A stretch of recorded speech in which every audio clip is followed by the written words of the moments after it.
लोकसभा चुनाव के समय किस पार्टी को कितना किसने चंदा दिया, इसका डेटा सामने आ गया है। चंदे की बाजीगर तो फिर से बीजेपी साबित हुई, लेकिन कांग्रेस का मामला कमजोर रहा। लेकिन पिछले साल के मुकाबले ये मामला डबल हो गया है। एडीआर की रिपोर्ट के मुताबिक 2024-25 में कांग्रेस को करीब 717 करोड़ का चंदा मिला, जो पिछली बार के 280 करोड़ से कहीं ज्यादा है। बड़ी बात यह है कि सरकारी कंपनी रही हिंदुस्तान जिंक ने 10 करोड़ दिए हैं। अब ये कंपनी वेदांता बन चुकी है। आईटीसी इन्फोटेक ने 11 करोड़ 50 लाख और आईटीसी लिमिटेड ने 4 करोड़ का डोनेशन दिया। सेंचुरी प्लाईवुड ने भी 5 करोड़ का डोनेशन दिया है। कंपनियां पॉलिटिकल पार्टियों को चंदा देती रही हैं, इसमें कोई नई बात नहीं है। कांग्रेस को डोनेशन देने वालों की लिस्ट में एक नाम बेहद चौंकाने वाला निकला है। देश के वित्त और गृह मंत्री रहे पी चिदम्बरम ने तो गजब ही कर दिया। एक झटके में उन्होंने अपने पॉकेट से 3 करोड़ का डोनेशन दे दिया। कांग्रेस को डोनेशन देने वाले जितने इंडिविजुअल नाम निकले, उसमें चिदम्बरम ने बाजी मारी।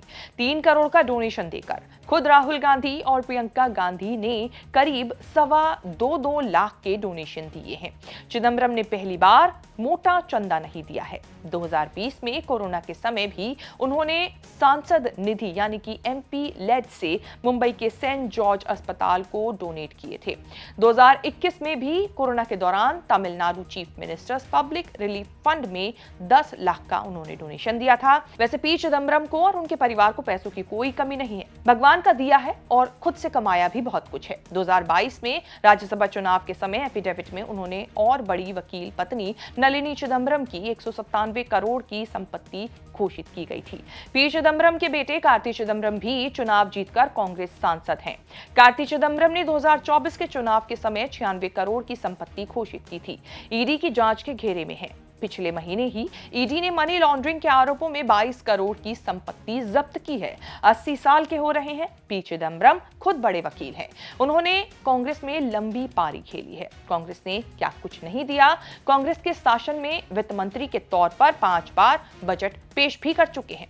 गृह मंत्री की जिम्मेदारी भी संभाल चुके हैं। चिदम्बरम ही थे जिनके गृह मंत्री रहते हुए अमित शाह को जेल भेज दिया गया था। फिर जब अमित शाह गृह मंत्री बने तो चिदम्बरम को जेल में डाला गया। देश की राजनीति में शहमात का बेहद चर्चित किस्सा है अमित शाह और पी चिदम्बरम के बीच का, जो कि अब थमा हुआ है।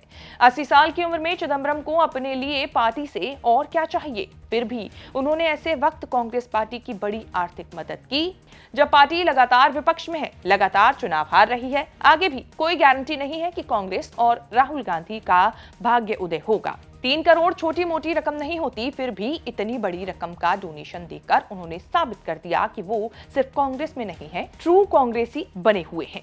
1984 से अब तक 7 लोकसभा चुनाव जीते, राज्यसभा में दूसरा टर्म चल रहा है। चिदम्बरम तमिलनाडु की शिवकाशी सीट से लोकसभा सांसद हैं और चुनाव लगातार जीतते रहे हैं। जब लोकसभा नहीं लड़े तो पार्टी ने राज्यसभा भेजा। कांग्रेस के पॉलिसी मेकर्स में चिदम्बरम का नाम लंबे समय तक शामिल रहा। राजीव गांधी के जमाने से लेकर चिदम्बरम कांग्रेस में कभी साइडलाइन नहीं रहे। हर दौर में उनकी पूछ काबिलियत की बदौलत बनी रही। चिदम्बरम आज भी कांग्रेस में एक्टिव हैं, लेकिन इतने भी नहीं। अक्सर राहुल गांधी के साथ या सोनिया गांधी के साथ नहीं दिखते। देश, सरकार, अर्थव्यवस्था, पार्टी के बारे में खुलकर बोलते हैं। कभी कभी पार्टी लाइन भी क्रॉस कर जाते हैं। पी चिदम्बरम की राजनीति में एंट्री 1984 में चुनाव के दौरान हुई थी। तब इंदिरा गांधी की मौत के बाद राजीव गांधी कांग्रेस लीड कर रहे थे। तब चिदम्बरम यूथ कांग्रेस के लीडर थे। पहला चुनाव जीतने के इनाम में कॉमर्स और पर्सनल मिनिस्ट्री में डिप्टी मिनिस्टर की पोस्ट उन्हें मिली थी। पर्सनल मिनिस्ट्री सीधे पीएम के साथ काम करती है। 2 साल में प्रमोशन पाकर गृह राज्य मंत्री बना दिए गए। 1991 में नरसिम्हा राव ने कांग्रेस और देश की सत्ता संभाली। चिदम्बरम ने और बड़ा प्रमोशन इस दौरान ही पाया। उस दौर में इकोनॉमिक रिफॉर्म शुरू हुआ। तब मनमोहन सिंह फाइनेंस और चिदम्बरम कॉमर्स मिनिस्ट्री संभाल रहे थे। 1996 में हार के साथ नरसिम्हा राव की सत्ता लड़खड़ाई।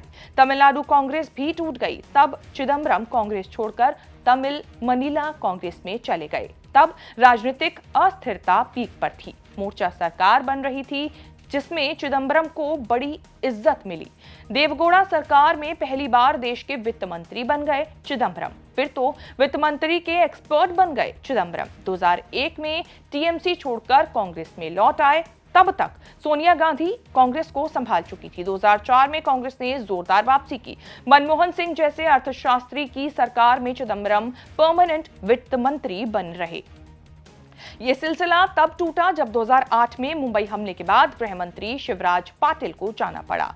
चिदंबरम ने एक बार फिर गृह मंत्री का काम संभाला और 2014 तक देश की सुरक्षा की जिम्मेदारी संभालते रहे। शेष भारत की इस रिपोर्ट में इतना ही। इस रिपोर्ट को लेकर आपकी क्या राय है, कमेंट करके जरूर बताएं और इस तरह की खबरें आगे भी देखने के लिए बने रहें न्यूज़ तक के साथ।